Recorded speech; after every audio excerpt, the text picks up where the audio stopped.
You're watching Reality Check. I'm Ankita Mukherjee. India's top court today questioned the sedition law in no uncertain terms, asking if there was a need for a colonial law even 75 years after India's independence.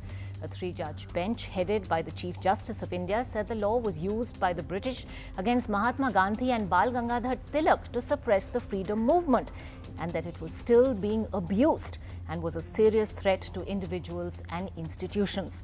The Chief Justice also asked, when the current government has removed so many stale laws, why has it failed to act against Section 124A of the IPC? Has the Supreme Court then signalled that time for this 151-year-old law, which is often used in conjunction with another stringent law, the UAPA, to stifle dissent, is now effectively over?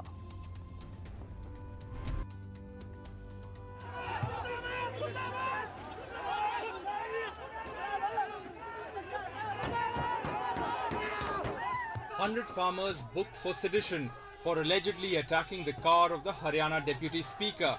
The first time in their almost 7-month protest against the farm laws that this charge has been used. Today came strong observations by the Chief Justice of India, N.V. Ramana, questioning the government why the British-era sedition law should not be scrapped. Hearing petitions challenging its validity, the court asked the centre, "Is the law still necessary in our country after 75 years of independence? It is a colonial law used by the British to silence Gandhi and others. Our concern is misuse of the law and threat to functioning of institutions. Also, no accountability on the part of the executive. If police wants to fix someone, they invoke sedition law and people are scared." Chief Justice asked the government's top lawyer, "Government is repealing a number of old laws. Why is the government not looking into this law?" The Chief Justice said, "Instead of cutting wood, the carpenter is cutting the forest itself. That's the effect of this law." The Attorney General replied, "The law need not be struck down. Only some guidelines be set out so that the section meets its legal purpose." The Chief Justice shot back, "If some party does not want to hear the voice of other party, they may use this law and implicate others, and it is a serious question for individuals. We will examine the law." The Honorable Supreme Court's agreeing to examine the sedition law today is heartening, certainly to me as petitioner, but also to others who value democratic dissent and fundamental rights guaranteed by the Constitution. The National Crime Records Bureau data is in sync with the Chief Justice of India's remarks on conviction under sedition law. The number of sedition cases have increased by over 160% from 2016 to 2019, but the rate of conviction dropped to 3.3% in 2019 from 33.3% in 2016.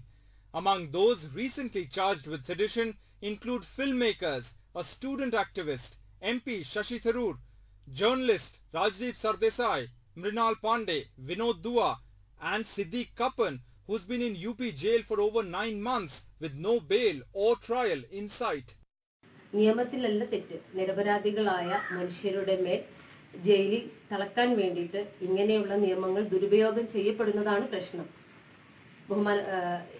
എങ്ങനെയുള്ള വാർത്തകൾ വരുന്നതിൽ സന്തോഷമുണ്ട്. Few other petitions filed by journalists challenging the sedition law are pending before a different bench. Now, all these petitions will be heard by the Chief Justice bench soon. Chief Justice's strong observations is a message to the government that this law is not needed anymore. In New Delhi, Arunachalam Vaidyanathan, NDTV. Joining me on Reality Check tonight, Natasha Narwal, student activist booked under both the stringent UAPA as well as the sedition charge. Also joining us, Aseem Trivedi, cartoonist who was charged but then acquitted of the sedition law.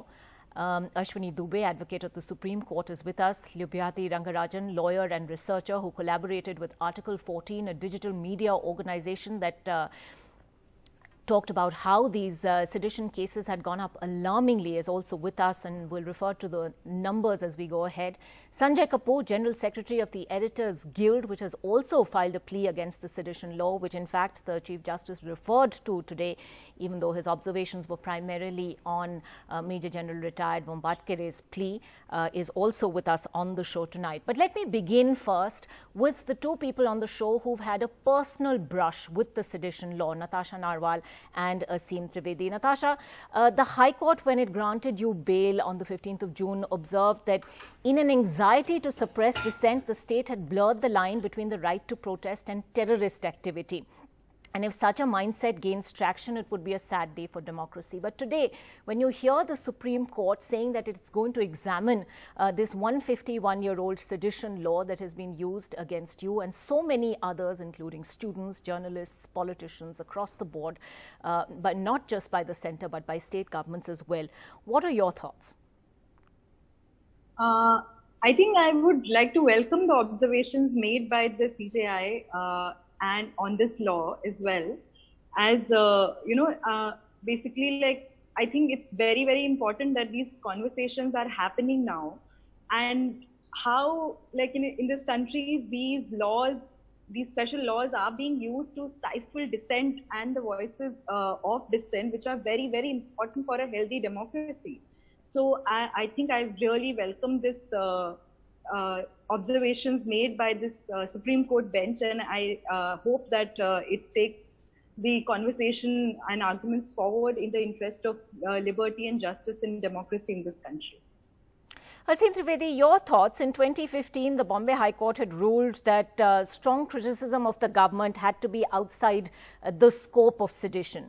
And if anything, the Supreme Court's earlier judgment, a 1962 judgment in this, says the same thing when it comes to journalists. Is it time really for an overhaul, a comprehensive look at what has already now been described by the Supreme Court as a relic, a colonial relic? ये perfect समय इसलिए भी है क्योंकि ये वो दौर है जब आप देखें तो राष्ट्रवाद देश का सेंट्रल नैरेटिव बन चुका है और विचारधाराओं में हर एक बहस में दो ओपिनियंस को ऐसे बांट दिया गया है कि एक खास ओपिनियन है जो देश का ओपिनियन है, जो देश हित में है, जो डेमोक्रेसी में बहुमत का ओपिनियन है या सरकार का ओपिनियन है, और दूसरा ओपिनियन वो है जो एंटी गवर्नमेंट है, एंटी स्टेट है और एंटी नेशनल है। तो सारी विचारधाराओं को दो हिस्सों में तोड़ दिया गया है। सारी राजनीति इसी राष्ट्रवाद के सिद्धांत पे चल रही है, इसलिए मुझे लगता है कि बहुत जरूरी है और ये सबसे उचित समय है कि कम से कम कानून, कोर्ट ये बताए कि ये ठीक बहस नहीं है, मुद्दों को ऐसे नहीं बांट सकते। आलोचना करना देशद्रोह नहीं है, आलोचना करना सुधार करना है, इसे एक्टिविज्म कहते हैं। इसका मतलब नहीं है कि आप राजद्रोही हो गए हैं, ट्रेटर हो गए। तो मेरे ख्याल से कोर्ट को स्टैंड लेने की जरूरत है। राजनीति में चाहे जो राजनीतिक पार्टियां केंद्र में आए वो इस बारे में स्टैंड नहीं लेंगी और लोगों को उम्मीद है तो कोर्ट से है। मुझे लगता है कि ये बहुत अच्छा स्टेटमेंट है और इस पे आगे बात। Sanjay Kapoor, the view obviously seems to be that dissent cannot be equated with sedition. Would you say that this law effectively has been a political tool for government after government, regardless of who's in power? Why is it that governments are so loath, to give up on the sedition law? You're very right, Ankita, that governments are most reluctant to give up this right. If you look at your panel, you have Aseem Trivedi, who was incarcerated, hauled up at the time when the UPA was in power. You have, this very courageous lady from Pinjarator who was hauled up now. So as Chief Justice rightly pointed out, governments don't really matter. I mean, it's just an instrument of government targeting all the opponents. The attempt is to criminalize dissent and also to control the narrative in the process. That is why we keep on talking about the chilling effect of the sedition laws on writing. If you must be familiar too, that we all impose certain kind of self-censorship whenever we see anything we think will rub the government on the wrong side, because we fear that there are draconian laws which will make life miserable for the writer, for the owner, for many other people. Look at the message that it sends right down the line to law enforcement agencies. A few days back, you remember, there was a journalist who was chased out by a CDO in Unnao, UP district. He was beaten up because he had a camera and was shooting the malpractices in an election. So my contention is that sedition law may be limited in its use, but when the government of the day decides that this is unacceptable, that anybody dissents, then, you know, even simple laws are being used in the most, you can say, draconian, most violent manner. So that is why the sedition had to be challenged. This is an old law brought in by the Britishers, largely to, you know, prevent the Muslim revolt in the mid-19th century. They had the Wahhabis and others. But after that, it has got absolutely perverted in a manner that we can't even talk about it. How could you? But would you say, Sanjay Kapoor, then that recent court judgments as well as observations have been very heartening, that perhaps this is the beginning of the end for this 151-year-old colonial law? Today also, the Chief Justice actually said he had taken note of media concerns expressed specifically in the plea by the Editors Guild that you're part of. Ankita, we have been trying to, put our petition out for almost like 8 months. You know, the entire guild has been involved in it. The office bearers have been engaged with our lawyers who are working pro bono in this. It's been a great exercise, great learning, and you realize how complicated the entire process is. And we recognize that, you know, it's the parliament which has to repeal it. The courts really can't do it. That is why the Chief Justice of India is actually asking the government to take another look at it. But what we think can happen is if the court, like they did with 66A, takes a harder view, I mean, put certain filters in place to ensure that, you know, any random police officer doesn't really file a sedition case against any writer or a journalist. I mean, look at Asim Trivedi. He should not have gone through hell like he has just for a cartoon. And similar people, you know, individuals who are doing in the cartoon space. One gentleman in one of the TV channels was also a cartoonist. He suffered. He was pulled out by Twitter for doing whatever he was doing. So in a certain way, you know, it is a law which really, really needs to go away if democracy has to acquire a meaning. Lubhyati Rangarajan, you've worked with a digital media organization that's actually looked at how alarmingly the numbers of sedition cases have gone up in recent years. In fact, you know, 10,000 people charged with sedition in the past 10 years, according to the Article 14 sedition database. Run us through those numbers, particularly at a time when the Supreme Court has also observed that while cases are going up, the conviction rate in, you know, sedition charges is particularly low. So why this dichotomy, and then does this mean that this is just used by you know, the authorities to stifle dissent or to harass rather than actually prosecute or secure convictions? Yeah, I mean, as you said, we found almost 10,000 people charged under the law, and the numbers are probably much higher. As we know, these things don't get recorded or reported as well as they should be. One of the reasons the number is high is actually because of the Congress, you know, under UPA 2. This was in Tamil Nadu, in Kudankulam, when they filed hundreds of cases against, you know, between 3,000 and 8,000 people at the time. We also don't know what's happened to those cases and whether, you know, people are still living with that sedition charge. You know, some of the other numbers, of course, we found was that there was a 28% increase in the number of sedition cases since 2014. So obviously we're seeing some sort of trigger-happy police filing FIRs with no basis. You know, we also have Uttar Pradesh, Karnataka, Bihar topping these lists of the states with the highest number of sedition cases. So all of this is very concerning, of course, just in terms of the aggregate numbers that we've seen in the last 6 years. But what's also, of course, extremely concerning is how long people are spending in prison, how they don't have access to good lawyers to get them out of prison. And even if they do have a good lawyer, it still takes them many, many months to get bail. And, you know, so it's not just a question of let's have guidelines to regulate the misuse of sedition. It's not the sort of law that you can regulate or reform. I mean, in its very design, it's meant to not consider, it's meant to prevent criticism.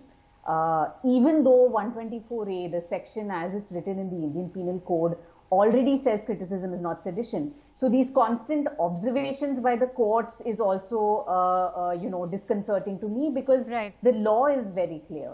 So any police officer with a copy of the Indian Penal Code could see it written there. But clearly that so, apart from, of course, the aggregate numbers, I think just the stories we're reading of, also the range of people targeted. It isn't only intellectuals and activists, of course, or journalists for that matter. We've seen daily wage laborers, teachers. Well, I think our story today began with the farmers. And in fact, we've had Yogendra Yadav tweeting today saying that people have been charged under the sedition law for breaking a windshield. The reference, of course, is to the attack on the Haryana Deputy Speaker's car and the fact that 100 people have now been charged with sedition for that. Ashwini Dubey, come in on this. Does that seem ludicrous to you, that a sedition law can be applied in a case like this? As it, I take this up as perhaps the most recent instance of the sedition law being applied, very strangely. See, it has happened. Now, I would like to refer three judgments of the Supreme Court. First judgment is Brij Bhushan versus the State of Delhi. What the Supreme Court has said, that the law which restricted speech on the ground that it would disturb public order was unconstitutional. Resultantly, in Romesh Thapa's case, then what happened? 19(2) was added in the Constitution of India, saying that 19(1) should be used, the freedom of speech and expression, that too with reasonable restrictions. And there is a settled law of Supreme Court, 5 judges bench, Ankita ji, that Kedar Nath Singh versus the State of Bihar in 1962 Supreme Court upheld. Let's have that graphic up on our screens as well, the one Mr. Dubey is referring to. Yes, but allow me to complete in 30 seconds. I'll just take 30 seconds. Now, what the Supreme Court said today, if we look into it, that has to be, the parameter has to be fixed. The yardstick has to be fixed, that this law will apply in the cases where there is a complete threat to the sovereignty of the country and territorial integrity of India. This has to be the yardstick. Now, coming to this law, no doubt, this law was made in 1870 in order to suppress the voice of freedom fighters, and that too the court has rightly observed that Mahatma Gandhi and Bal Gangadhar Tilak, they were roped in this false cases, and after this freedom, this law was not needed. But at the same time... So effectively, Ashwini Dubey, let me understand, you are making the same argument that the Attorney General made in court today, saying the law itself need not be struck down, only some guidelines need to be set out, so that effectively the section meets its legal purpose. Yes.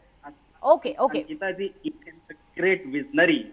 The Dr. Bhim Rao Ambedkar has also said that freedom of speech and expression should not be misused. That is why 19(2) was okay, but let me say to you that the Chief Justice also had a response to that argument. He in fact said if some party does not want to hear the voice of the other party, they may use this law and implicate others, and it is a serious question for individuals. Some of those individuals are on our panel today. Natasha Narwal, Asim Trivedi have been first-hand victims in effect of this.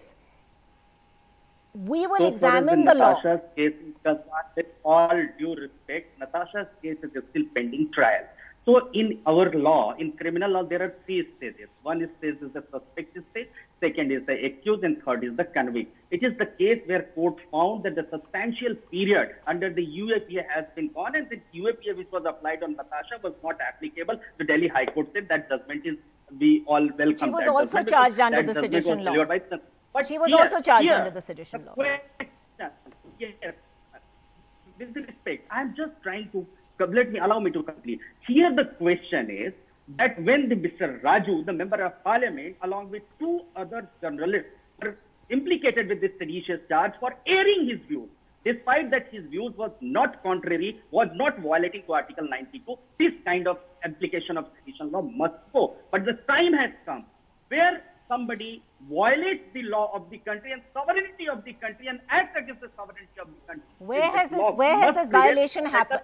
Okay, look, Lubhyati Rangarajan, do respond to those points that are being made by Ashwini Dubey. You've made that point about how this has been open to misuse time and time again, something that the Supreme Court itself has referenced today. Why is it then that this particular law is so dear to government after government and administration after administration? I mean, I don't think any governments don't like hearing criticism. I think that's at the heart of it.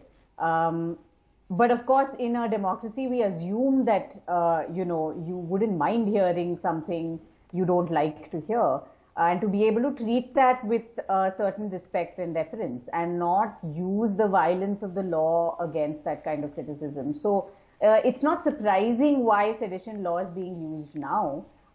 This government has never liked hearing criticism. But to the point of, the criminal law itself and the stages of criminal law, I think this is what we're trying to also show, that the process can be the punishment. It's not the ultimate judicial outcome anymore that's really, the defining factor for someone charged with sedition or even UAP. Because just getting bail, we've seen, can take months and even years. To even get there, you need a lawyer. We've also seen many people without lawyers. And even as Natasha Narwal would perhaps testify, even after you get bail, it's sometimes difficult to actually walk out of custody. Natasha? Yeah, I mean, that is the case. And I think I would also like to reiterate that it is not merely about, the issue is not merely about the misuse of this law, but as the Supreme Court has rightly observed, at this point, what is the need of such a law? And as other people have also pointed out, there have been judgments after judgments restricting the definition of, how this law should be used by the executive. But despite that, we see how it is like regularly used and so blatantly used to suppress voices of dissent. And so I think that these facts speak for themselves, that this is actually a time to really think about why in a democratic country we need a law like that. And when it says I would like to quote from what Mahatma Gandhi said when he was put on trial on sedition, that actually affection cannot be manufactured by law towards anyone or any state or any government. So, no state or government has an inherent right for its citizens' affection. It is built by, and when we claim that we are a democracy, which is like by the people, for the people, so that is why we need so you cannot by law say that you have to have affection for your government. It is the government made by people. Okay. And that is why people have the right and stake to criticize it. And that is at the heart of debate when we are debating this law. So, Sanjay Kapoor, quick word. Who is it really who misuses the law? Is it the station house officer? Because, we heard the bench also referring to, how stealing chickens can also come under sedition law. Is it the application that's the problem? Where do you come in on this? I personally feel the cops are really smart. They know the intention of the state. They know exactly what they think of the media and how it has to be treated. And that is why, the station house officer end up doing what they do. Fundamentally, when the media is treated as being called as prostitute and you call all kinds of names to them, then, there is no institutional support or help which is coming to individuals who get arrested. As one of the panelists just said, the process is the punishment. You get arrested under sedition and, you don't, if a lawyer or help like some people might be having, you're gone for good. I mean, look at Siddiq Kappan, he's been there for so long. And on top of that, this very, very claustrophobic law, UAPA, that provides you absolutely no way to somehow jump or get a bail on this. So it's a problem. And SHOs are smart. They know what the government thinks of that. So that is why it's important to preserve democracy. You have strong institutional support. Luvjati Rangarajan, quick last word. Do you believe that from everything we've heard today that this is perhaps then, time finally for this British legacy to go once and for all?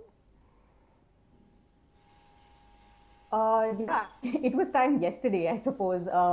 We don't need sedition. Although I would say it isn't that we've won every fight, because I think at the heart of it is ultimately, is this government still okay with criticism, and is it still okay with people saying they don't like a certain policy or anything it does?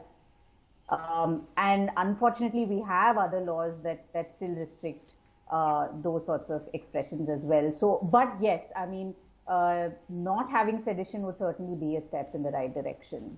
All right, we'll leave it at that. Thank you all for joining us on Reality Check tonight.